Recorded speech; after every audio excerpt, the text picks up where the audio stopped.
Assalamualaikum warahmatullahi wabarakatuh. Alhamdulillah wassalatu wassalamu ala Rasulillah wa ala alihi wa sahbihi wa man tabi'ahu wa nasarahu wa walah, amma ba'd. Assalamualaikum warahmatullahi wabarakatuh.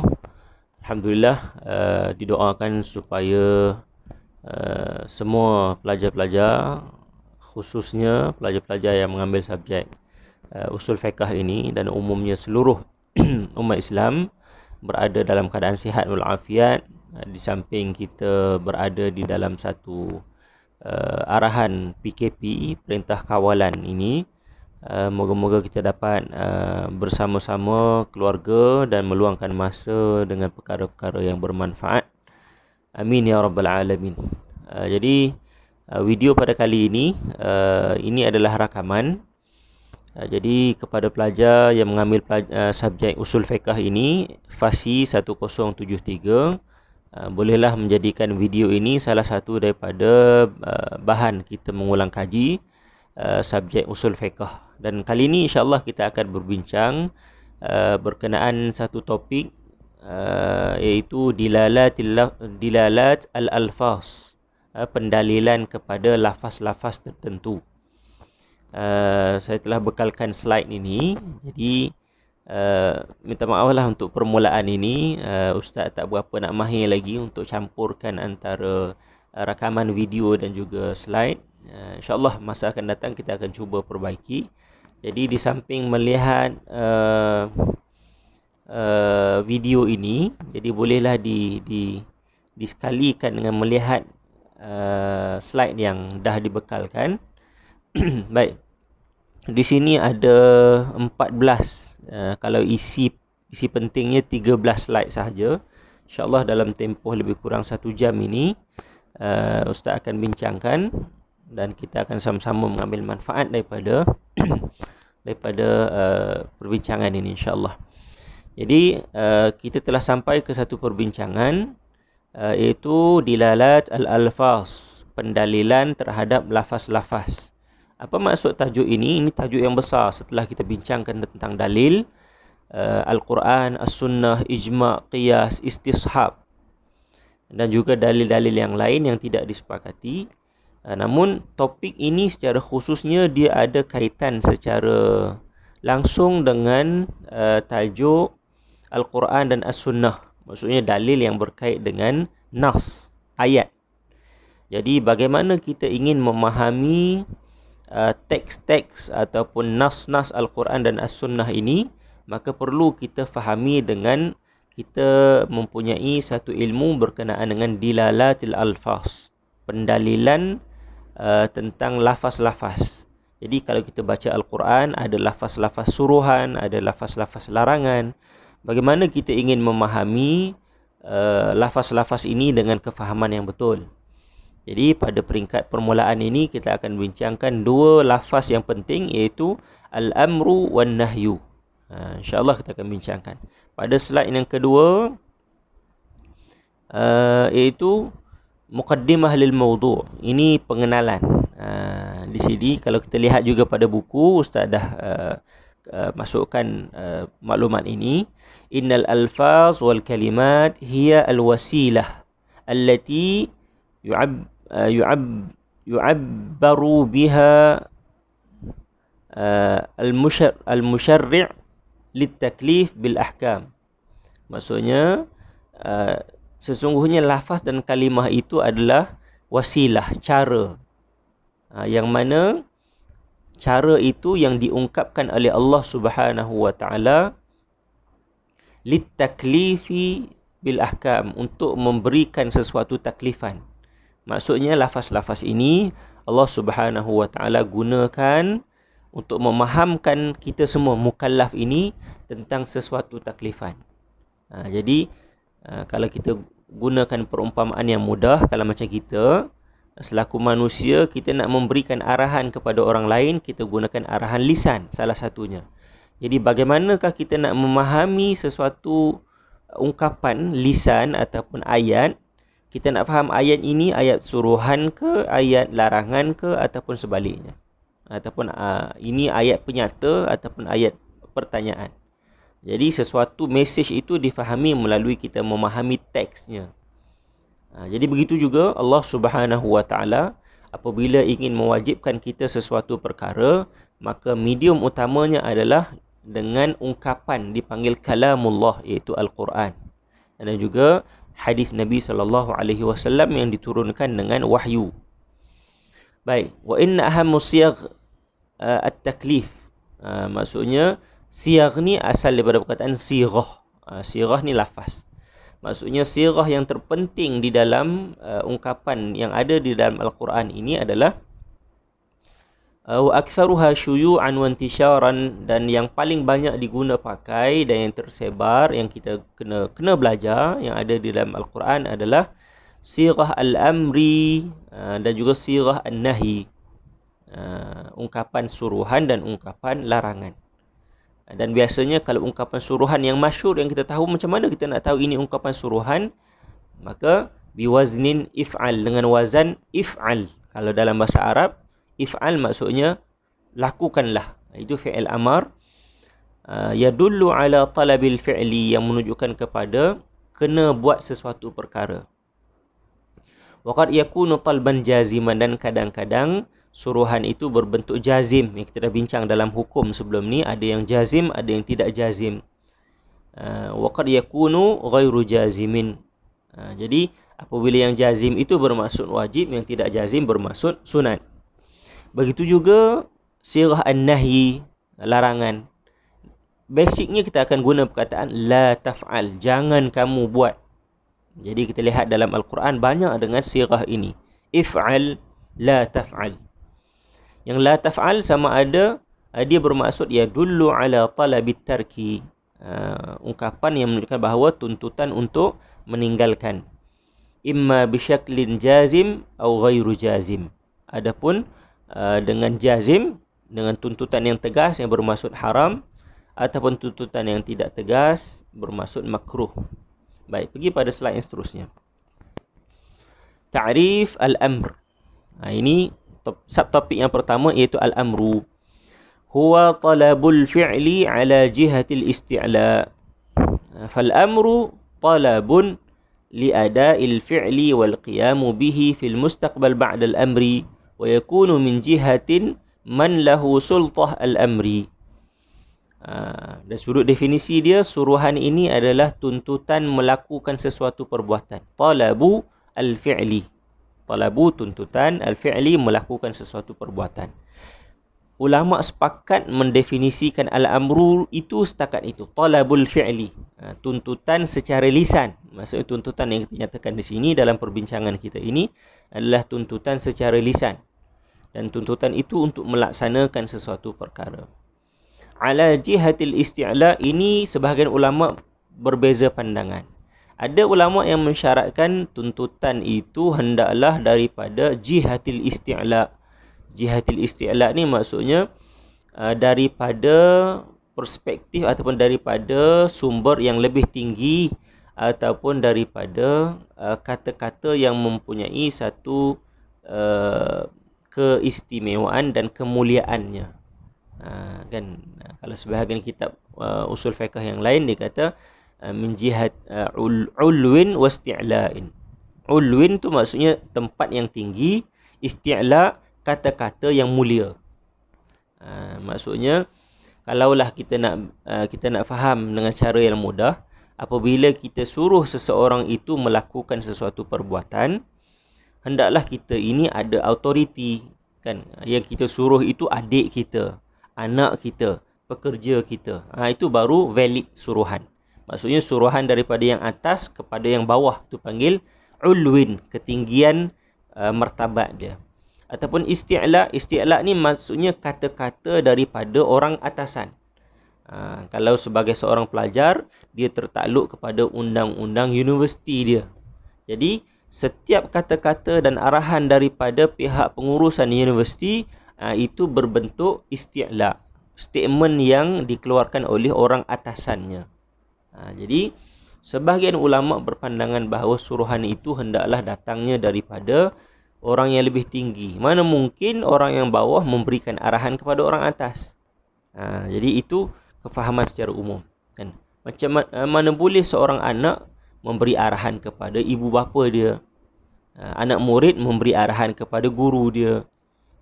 Jadi secara umumnya talabul fi'li, tuntutan melaksanakan sesuatu perbuatan, ala jihatil isti'la, kan, daripada kata-kata yang lebih mulia, yang lebih tinggi. Fal amru talabun li ada'il fi'li.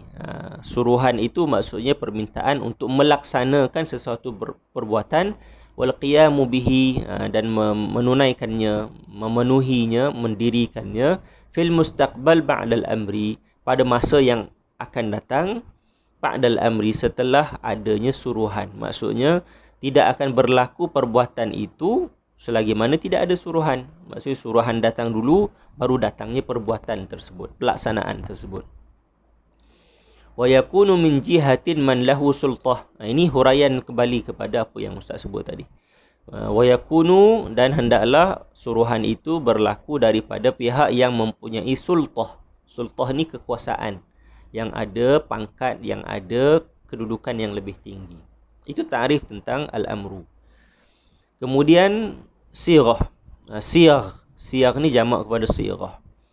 Jadi kalau kita sebut tentang lafaz suruhan, apakah bentuk-bentuk lafaz suruhan yang biasa ada di dalam Al-Quran?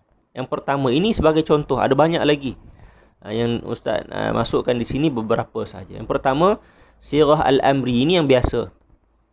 Lafaz suruhan, fi'il amar.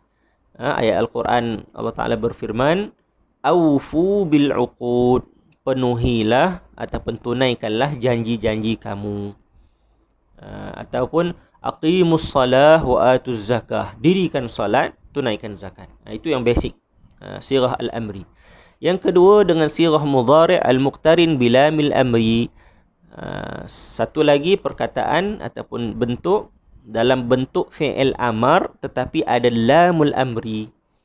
Kita faham fi'il amar ni adalah fi'il mudhari' ini adalah fi'il yang berlaku, menunjukkan satu perbuatan yang sedang berlaku ataupun akan berlaku, tidak ada kaitan dengan suruhan.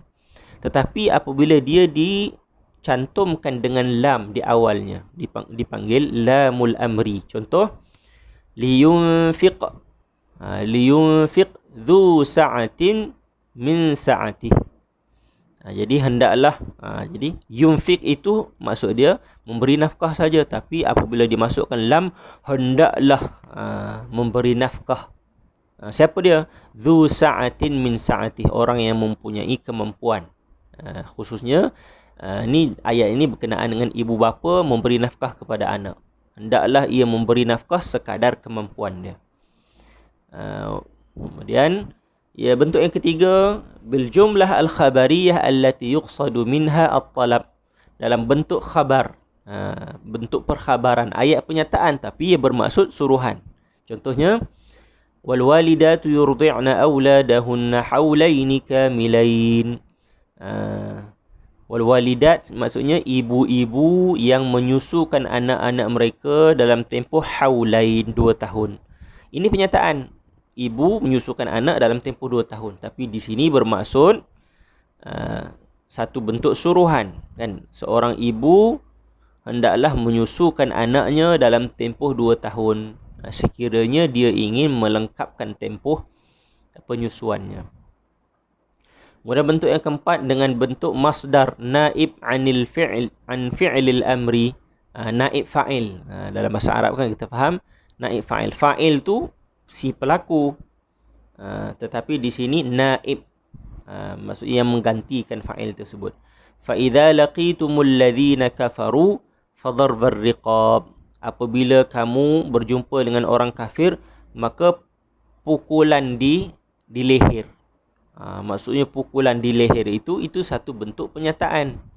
Tetapi apabila dia jadi naib, menggantikan fa'il, Allah Ta'ala tak kata apabila kamu jumpa orang kafir maka kamu kena pukul di leher mereka, maksudnya kamu kena bunuh mereka di leher mereka. Allah Ta'ala tak kata begitu. Tapi Allah Ta'ala firmankan dengan memberitahu, apabila kamu bertemu dengan orang kafir maka pukulan di leher. Maka siapa yang pukul? Jadi kita tak tahu siapa fa'ilnya di situ. Jadi fadharbar riqab maksudnya adalah fadribu riqabahum. Maka kamu semua pukullah, bunuhlah mereka di leher mereka.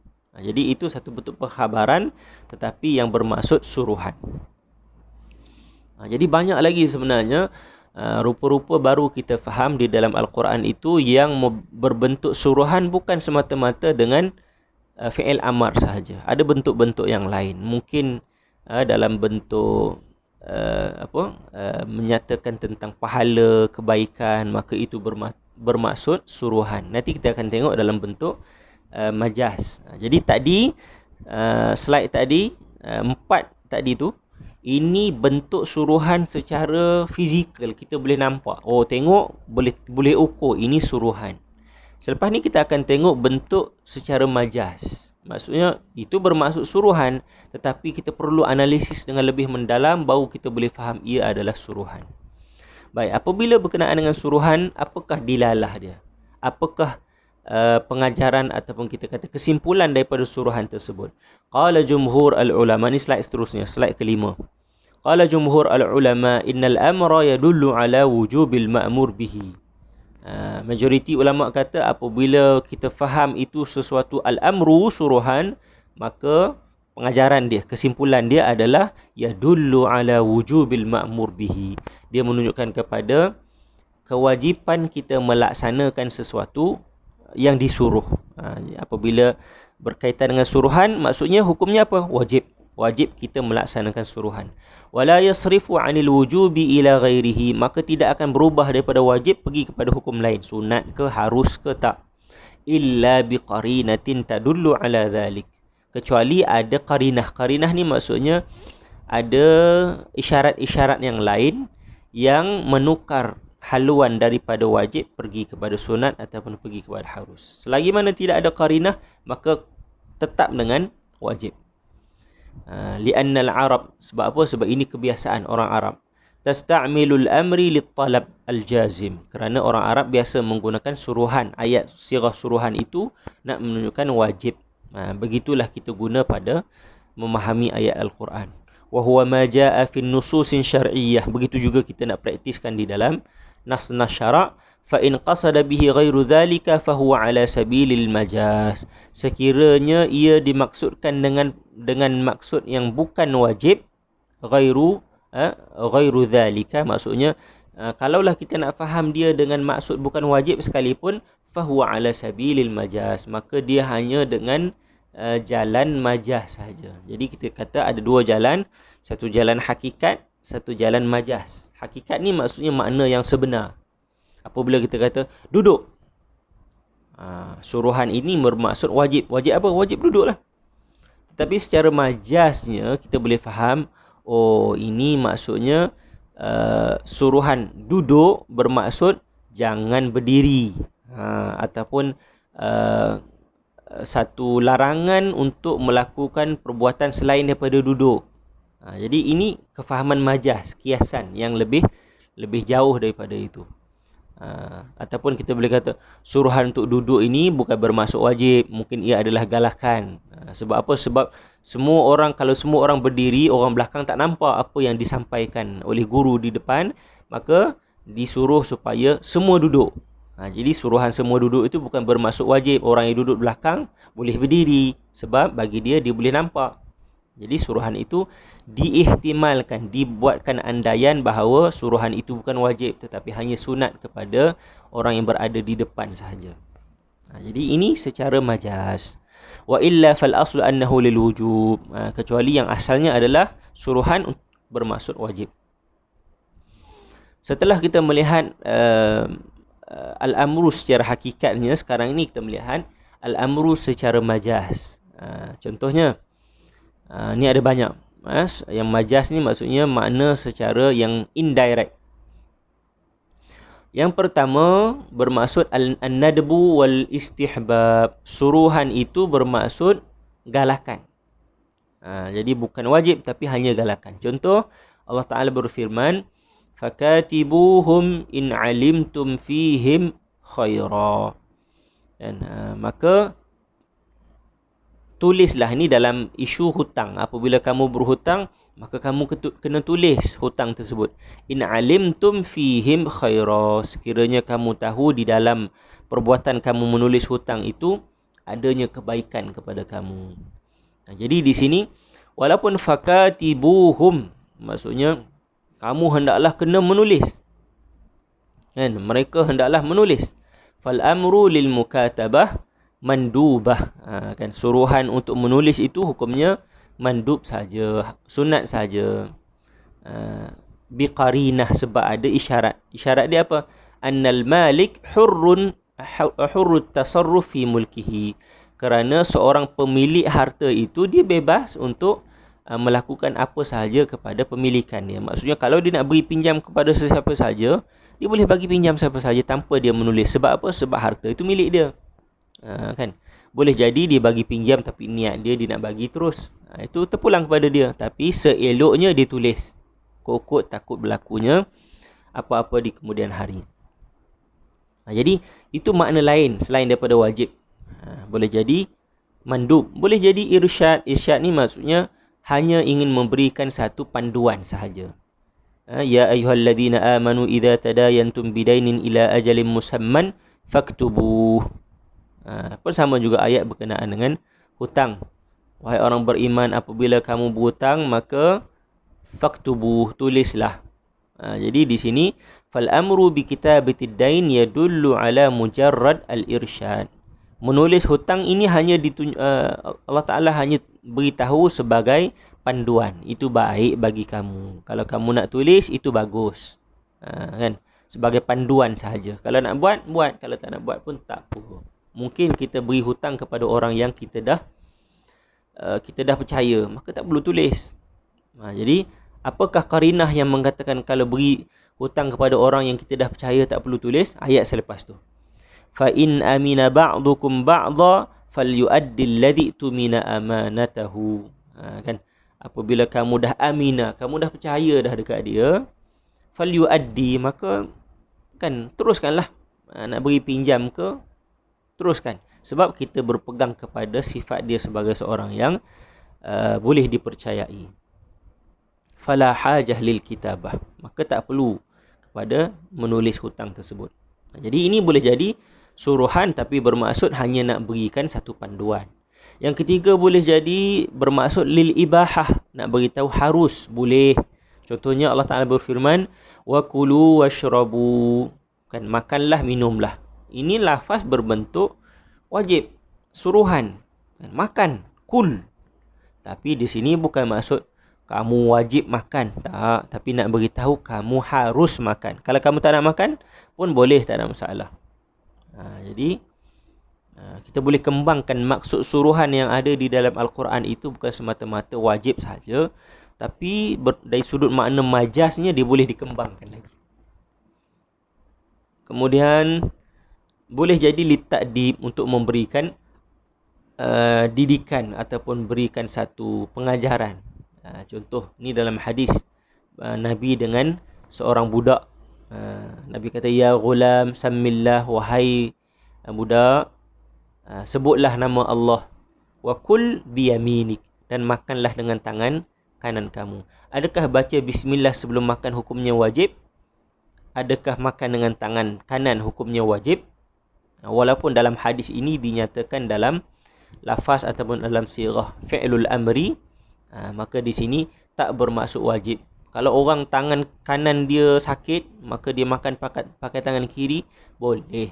Jadi secara adabnya ikut apa yang disebut. Jadi ini juga boleh bermaksud suruhan, tapi bermaksud untuk memberitahu ia sebagai adab sahaja.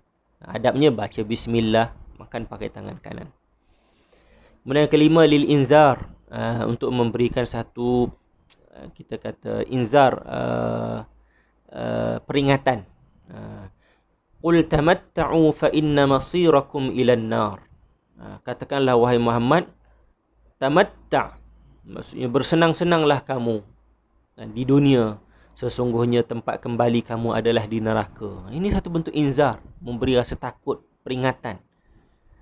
Adakah suruhan kamu semua kena berseronok kat atas muka bumi? Adakah itu suruhan? Bukan suruhan, tapi nak beritahu ini ancaman. Seronok kat dunia. Akhirat nanti kamu masuk neraka. Jadi itu boleh jadi suruhan itu tapi bermaksud sebaliknya. Untuk macam kita lah, kalau anak-anak yang degil-degil kan, panjat-panjat, ayah dia kata apa? Panjatlah panjat.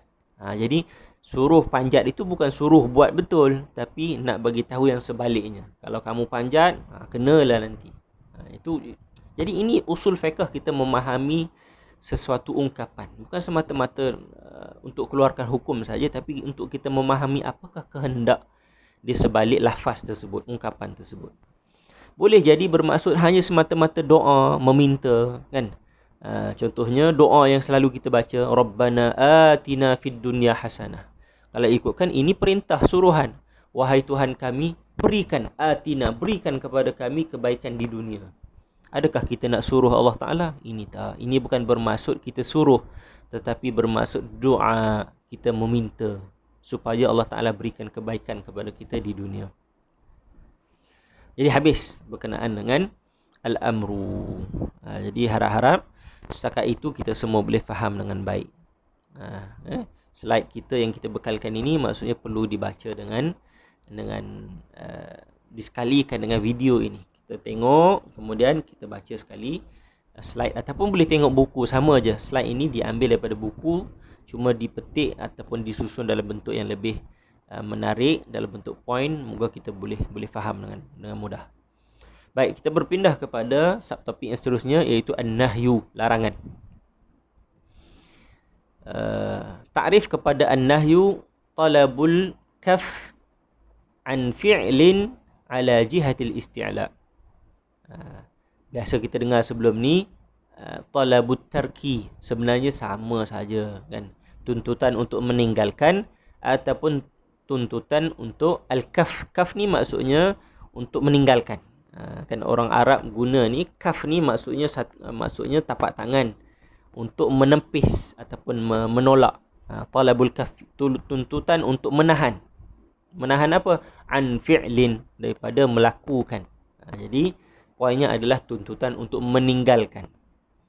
Ala jihatil isti'la, sama juga, kan? Daripada perspektif ataupun daripada sudut yang lebih tinggi. Maksudnya suruhan itu datangnya, larangan itu datangnya daripada pihak yang lebih berautoriti.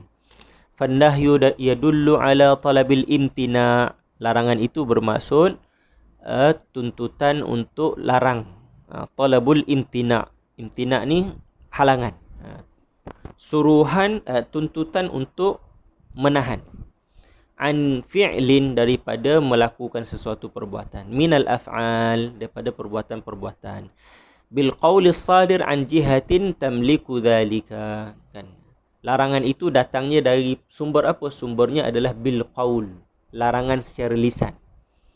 Seperti kita sebut sebelum ni, suruhan dan larangan ini boleh jadi dalam bentuk yang perbuatan, kan? Kalau kita nak suruh orang diam, kita kata apa?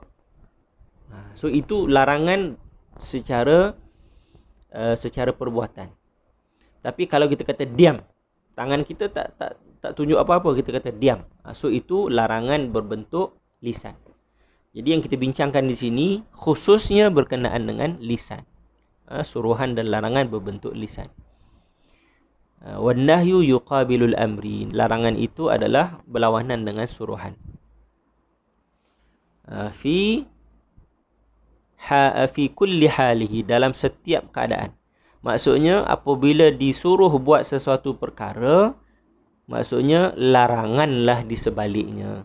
Apabila disuruh untuk duduk, maka larangan untuk berdiri. Apabila disuruh untuk berdiri, maka laranganlah untuk duduk. Begitu juga sebaliknya. Baik, apakah sirah dia, ungkapannya? Contoh yang pertama, ini yang secara hakikatnya, secara zahir kita boleh nampak. La taf'al. Kan? La taf'al. Jangan kamu buat. Hiya al-fi'lul mudhari' al-masbuqu bilam an-nahiyah. Fi'il mudhari' yang didahului oleh la nahiyah. Maksudnya tegahan. Contohnya, wala taqrabu malal yatimi illa billati hiya ahsan. Jangan kamu dekati harta anak yatim kecuali dengan cara yang baik. Maksudnya jangan kamu dekati tu, jangan kamu rosakkan, jangan kamu habiskan, jangan kamu bazirkan. Kena jaga. Jadi taqrabu fi'lun mudhari', la nahiyah. Jadi ini bermaksud larangan. Begitu juga ayat yang lain, wala ta'kulu amwalakum wala taqrabuz zina, sama dengan guna sirah la taf'al. Yang kedua, lafaz an-nahi, maksudnya lafaz nahi itu sendiri. Contohnya wayanha, tu 'anil fahsya'i wal munkar. Jadi itu juga secara zahir ni menunjukkan bahawa larangan. Dan dia ditegah daripada melakukan perbuatan fahsya' dan munkar. Yanha, ditegah. Begitu juga dalam hadis Nabi kata kuntu nahaitukum, aku pernah melarang kamu, nahaitukum, melarang kamu daripada ziarah kubur. Aku pernah melarang kamu semua daripada ziarah kubur. Itu dulu kuntu, dah berlaku. Sekarang ni ala fazuruha, sekarang ni kamu dah boleh ziarah kubur. Maka dengan lafaz adanya nahi, lafaz nahi di sini bermaksud larangan. Begitu juga dengan perkataan hurrimat, itu bermaksud nahi juga. Hurrimat, telah diharamkan ke atas kamu. Apa lagi? Lafaz nafi, menafikan penghalalan sesuatu. La yahillu lakum, tidak dihalalkan kepada kamu. Apa sama bermaksud larangan juga. Yang keempat, al-amru ad-dalu 'ala tarki, suruhan yang menunjukkan kena tinggalkan.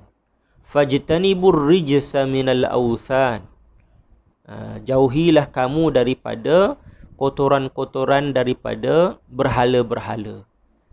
Allah Ta'ala kata jauhilah, ini suruhan, jauhilah kamu daripada kotoran-kotoran berhala. Maksudnya jangan kamu sembah berhala. Wajtanibu qaulaz zur, dan kamu jauhilah daripada kata-kata yang dusta.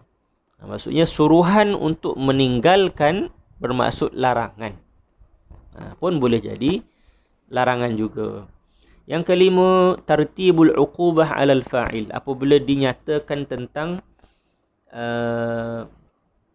uqubah, maksudnya kesan dan juga akibat kepada perbuatan tu. Maksudnya ancaman lah. Innal ladzina ya'kuluna amwalal yatama zulman innama ya'kuluna fi butunihim nara. Orang yang makan harta anak yatim secara zalim, sesungguhnya tidaklah melainkan dia makan di dalam perut dia api. Maksudnya orang yang makan harta anak yatim, Allah Ta'ala kata dia makan api neraka. Jadi ini ancaman. Apabila ancaman, adakah wajib? Tak. Dia bermaksud larangan. Jadi boleh jadi yang haram itu Allah Ta'ala larang dengan hanya menyebut tentang akibat dia. Kamu buat ni, kamu masuk neraka. Jadi perbuatan itu kita boleh faham ini satu bentuk larangan, tak boleh buat. Jadi kita nak istinbat hukum, kita kata hukum buat benda ini adalah haram. Macam mana tahu haram? Ada tak ayat Quran yang kata haram? Memanglah tak ada yang kata haram, tetapi ada ayat yang menunjukkan tentang ancaman dan akibatnya. Jadi ini cara kita nak istinbat hukum. Wa may yaqtul mu'minan muta'ammidan fajazaohu jahannam. Siapa yang membunuh orang beriman dengan sengaja, maka balasannya adalah api neraka, khalidan fiha, dan dia kekal di dalam api neraka tersebut. Jadi tak kata siapa bunuh orang beriman itu hukumnya haram, tapi Allah Ta'ala kata balasannya neraka. Jadi apabila kata balasan neraka dan kekal di dalamnya, maksudnya dosa. Dan bunuh orang beriman dengan sengaja hukumnya berdosa dan hukumnya haram. Baik. Dilalatun nahyi, apakah pengajaran dan kesimpulan daripada larangan ini? Inna dilalatun nahyi haqiqatan wa hiya mujabuhu al-asli annaha lit-tahrim.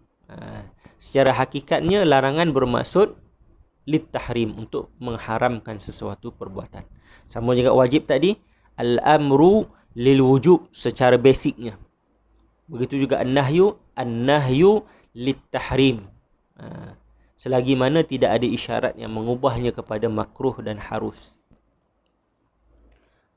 Baik. Ini makna secara majaz. Secara majaz maknanya ada Banyak, tapi dikempilkan di sini ada dalam 4. 4. Oh, 4 apa, ada banyak lagi ni. Kita tengok. Yang pertama, boleh jadi larangan itu bermaksud makruh. Karahah. La tuharrimu tayyibati ma ahallallahu lakum. Dan jangan kamu mengharamkan kebaikan ma ahallallahu lakum, yang mana telah dihalalkan kepada kamu. Kita tak boleh nak mengharamkan apa yang telah dihalalkan kepada kamu. Jadi di sini bermaksud karahah.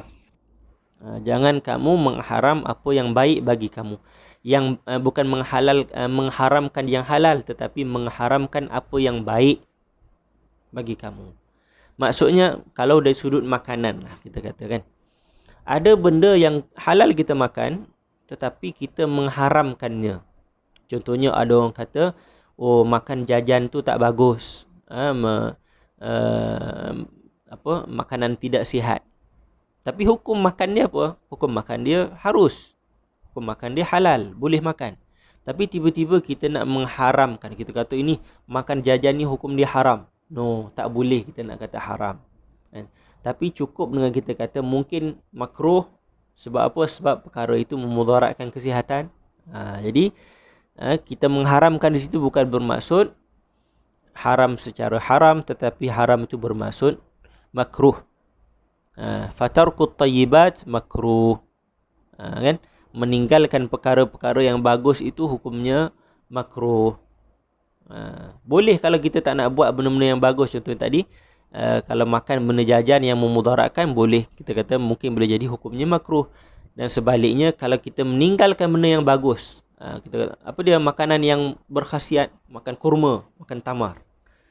Tamar ni bagus untuk kesihatan. Tapi kalau kita tak nak makan, apa hukum dia?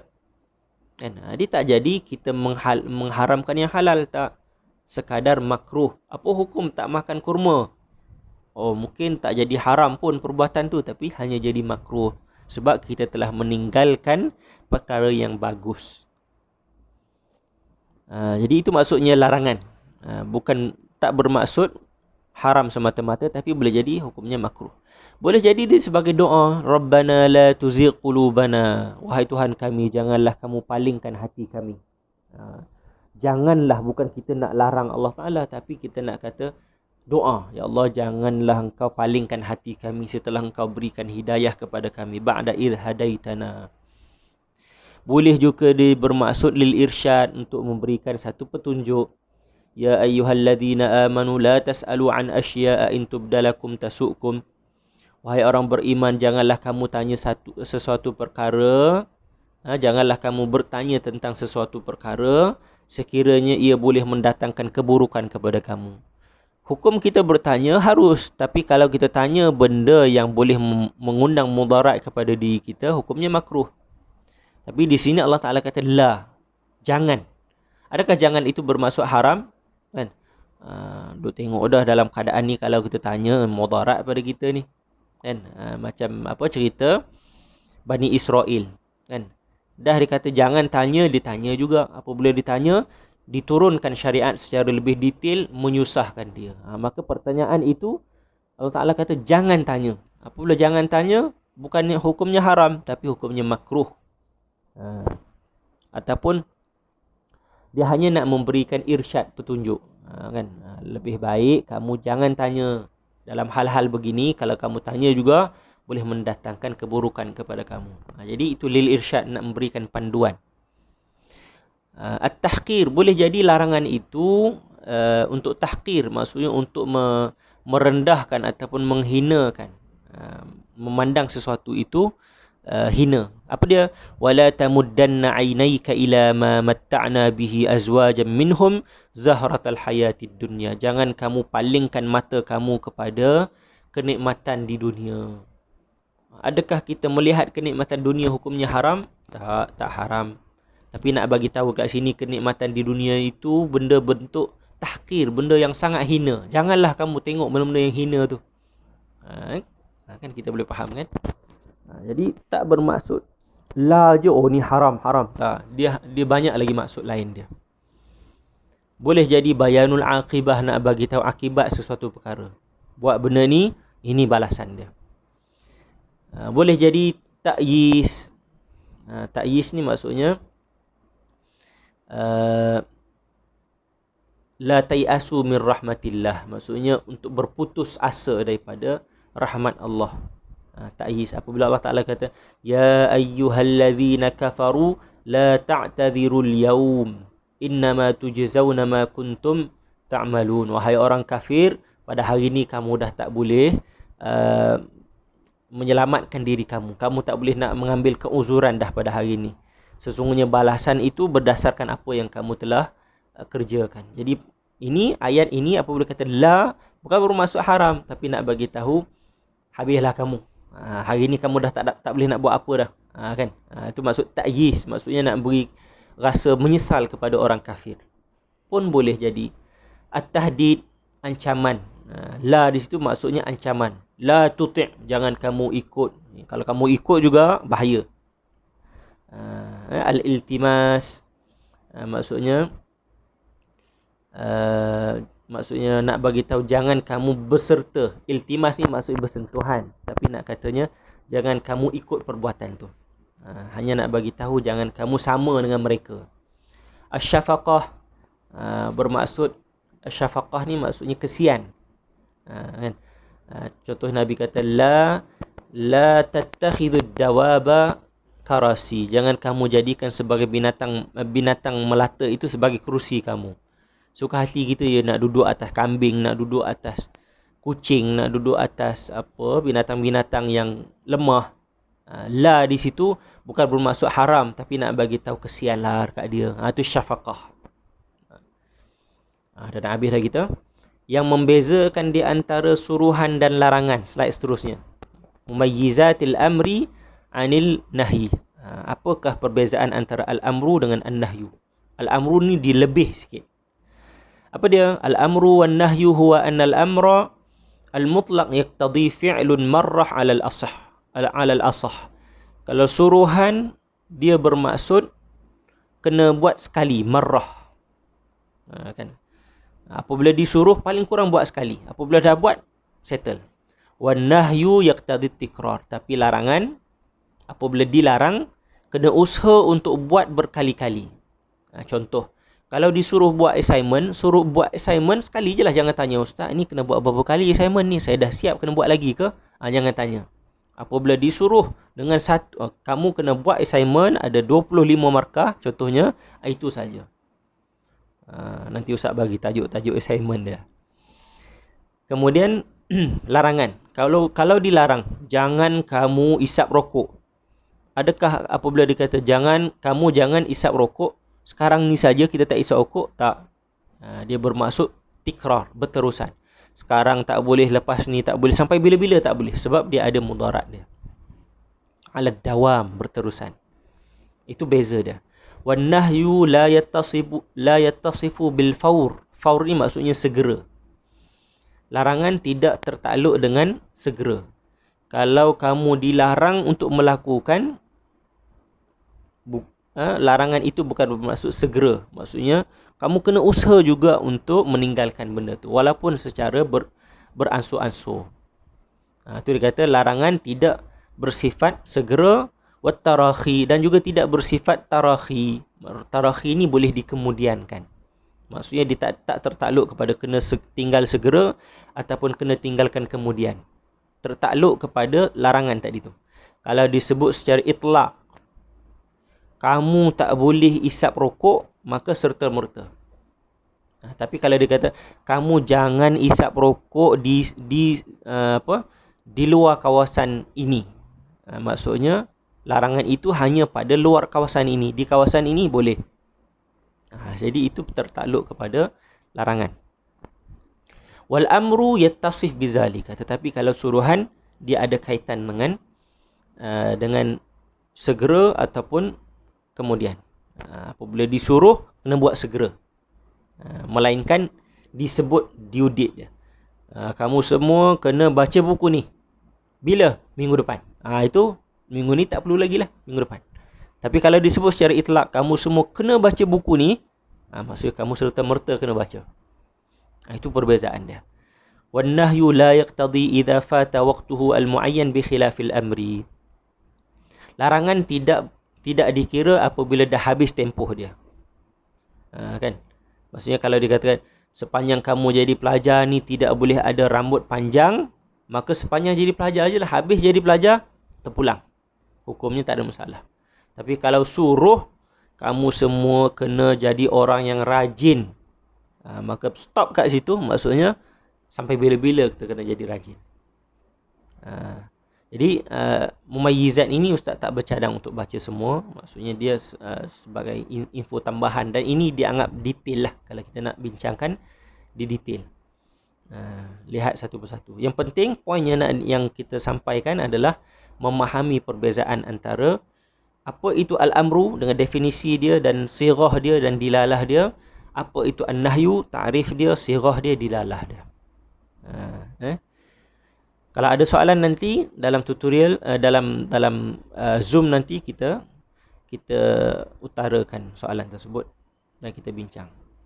Okey, jadi itu sahaja perbincangan kita berkenaan dengan al-amru dan an-nahyu.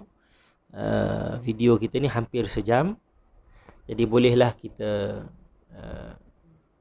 tengok video ni bila-bila, boleh rewind dan boleh tengok balik. Perhatikan mana poin-poin yang kita tak faham teks pada buku ini dan kita bincang di dalam kelas online nanti ataupun dalam Zoom nanti.